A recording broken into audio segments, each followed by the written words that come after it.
brought to you by Silver Pumps. Top quality और consistent performance के लिए सिर्फ सिल्वर पंप नाम याद रखना। भाजपा में भी हैं जी, हम भाजपा में जिला मंत्री के पद पर है। सर हम सब जगह का करके थक गए, मेरी कहीं कोई सुनवाई नहीं। मैं योगी जी से बस यही हाथ जोड़ कर विनम्र निवेदन करना चाहती हूँ कि सर जिस तरह आप बेटियों के लिए कहते कि बेटी पढ़ाओ बेटी बचाओ, मेरी बेटियाँ सुरक्षित है। हमारे ऊपर मुकदमा 339 धारा का, 452 का, 380 चोरी का। जिस घर में 4 लोग रहते हैं उस घर में एक अकेले महिला मैं और 3 बेटियां मेरी कैसे किसी को मार सकते हैं और किसी का चोरी कर सकते हैं। बीजेपी जो एक तरफ महिला सशक्तिकरण और महिला सुरक्षा को लेकर अपनी पीठ थपथपाती नहीं थकती, कहती है कि महिलाएं अगर सबसे ज्यादा सुरक्षित हैं तो वो बीजेपी के राज में हैं। लेकिन इसी बीजेपी की सत्ता वाले उत्तर प्रदेश में खुद एक बीजेपी की महिला नेता को अपनी शिकायत लेकर दर दर भटकना पड़ रहा है, आंसू बहाने पड़ रहे हैं। सोशल मीडिया पर बीजेपी की महिला नेता का वीडियो वायरल है जिसमें वो फूट फूट कर रोते हुए ये कहती नजर आती हैं कि आज अपने ही घर में रहने को मुझे नहीं मिल रहा, मेरे खिलाफ फर्जी मुकदमे लगाए जा रहे हैं।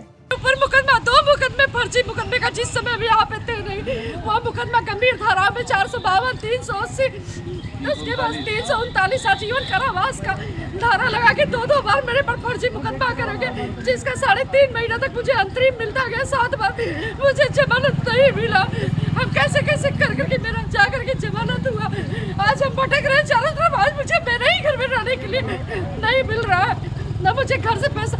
वही है आज की डेट में मेरे ससुर जी ने मेरी सास कहती है सौतेला बेटा है मेरा, तो क्या सौतेला बेटा है तो क्या उसको 2 कमरे में रहने का भी अधिकार नहीं है? मुझे मेरे ही घर में रहने नहीं दिया जा रहा है। दरअसल मामला मिर्जापुर के कटरा कोतवाली क्षेत्र के डंगर मोहल्ले का है। पीड़िता प्रेमलता दुबे बीजेपी की महिला मोर्चा की जिला मंत्री रही हैं।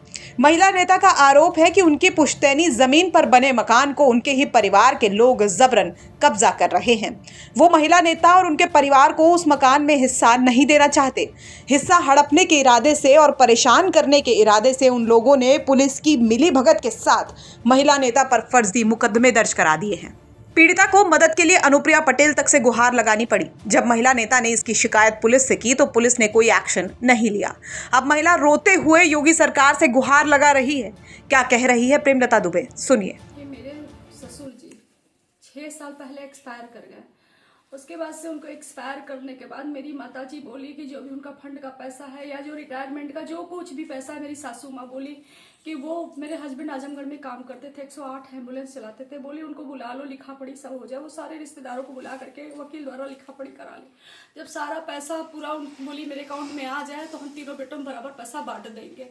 उसके बाद से बोली कि बुला लो हस्बैंड को, अपने पति को बुला लो, सिग्नेचर सब बैंक में कर दिए। जाकर के सारे बैंक में सिग्नेचर कर दिए।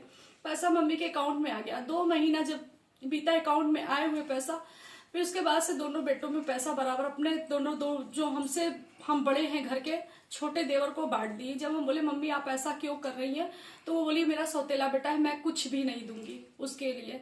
हम बोले मम्मी ये तो पापा रहे होते तब आप बोली होती। इतना बता विवाद बढ़ा कि दोनों भाई, एक ने हाथ पकड़ा, एक ने मेरे पति का पैर पकड़ा, एक मंजिल ऊपर सीढ़ी से नीचे फेंक दिए, जिसमें मेरे पति का पैर टूट गया, हाथ टूट गया, जिसकी FIR मैंने जाकर के दर्ज कराई थी।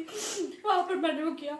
उसके बाद से इन लोगों ने कई बार मारा पीटा, कई बार बीच से पार्टीशन करके मुझे खंडार जैसा पूरा खुला घर, 3 बेटियों को लेकर के कैसे रहते, मेरे पति बाहर ज्यादा से ज्यादा रहते काम करते।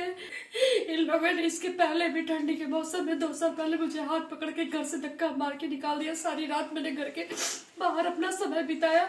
जब सुबह झाड़ू लगाने वाला 8 बजे आया तो मैं अनुप्रिया पटेल के ऐसे किसी भी तरह जाके कहीं तो दरवाजा खुला, ताला तोड़ा, झाड़ू लगाने वाला तब हम घर के अंदर आए। आज फिर वही स्थिति मेरे घर की आ गई। ये लोग दीवार तोड़ करके घर का कब्जा ले रहे। 6 लोग आए हुए थे। आप भाजपा में भी हैं? जी, हम भाजपा में जिला मंत्री के पद पर है। सर हम सब जगह का करके थक गए, मेरी कहीं कोई सुनवाई नहीं। थाने में गए थे? हम सब जगह थाने पे गए थे, थाना इंचार्ज साहब ने कहा आप जाकर के कोर्ट से आदेश लेकर के आइए, एसडीएम मजिस्ट्रेट से लाइए, तब मैं काम रोकूंगा, मैं ऐसे काम नहीं रोक सकता हूँ। सीएम योगी से क्या कहना चाहेंगे? मैं योगी जी से बस यही हाथ जोड़ के विनम्र निवेदन करना चाहती हूँ कि सर जिस तरह आप बेटियों के लिए कहते कि बेटी पढ़ाओ बेटी बचाओ, मेरी बेटियाँ सुरक्षित है, के बार दो बार मुकदमा मेरी बेटी के ऊपर फर्जी हो चुका है। हमारे ऊपर मुकदमा 339 धारा का, 452 का, 380 चोरी का। जिस घर में 4 लोग रहते हैं उस घर में एक अकेले महिला मैं और 3 बेटियां मेरी कैसे किसी को मार सकते हैं और किसी का चोरी कर सकते हैं। मैं चाहती हूँ कि उनसे कहीं निष्पक्ष जांच कराए। मेरा अगर घर में हिस्सा बनता, नहीं पैसा देती, कुछ मत दीजिए, मुझे कुछ नहीं चाहिए उनसे, लेकिन मैं जिस घर में रहती हूँ मुझे घर से निकाल बाहर न किया जाए। मुझे 12 ही मिलती है, मेरे घर से मुझे निकाला न जाए। लोग जी जान से घर से निकालने का प्रयास हमेशा से करते आ रहे हैं। बस यही आग्रह मैं बार यही कर रही हूँ। तो प्रेमलता फूट फूट कर रोते हुए सीएम योगी से गुहार लगा रही है, अपने लिए इंसाफ की मांग कर रही है। कह रही है कि मैं अपनी जवान बेटियों को लेकर कहां जाऊं, मुझे मेरे ही घर से बेघर होने से बचा लीजिए। बहरहाल महिला नेता का ये वीडियो सोशल मीडिया पर जमकर वायरल है और लोग इस पर तरह तरह से रिएक्ट कर रहे हैं। आपका इस खबर को लेकर क्या कुछ है कहना, हमें कमेंट बॉक्स में जरूर बताइए। मिर्जापुर से सुरेश कुमार सिंह की रिपोर्ट, यूपी तक।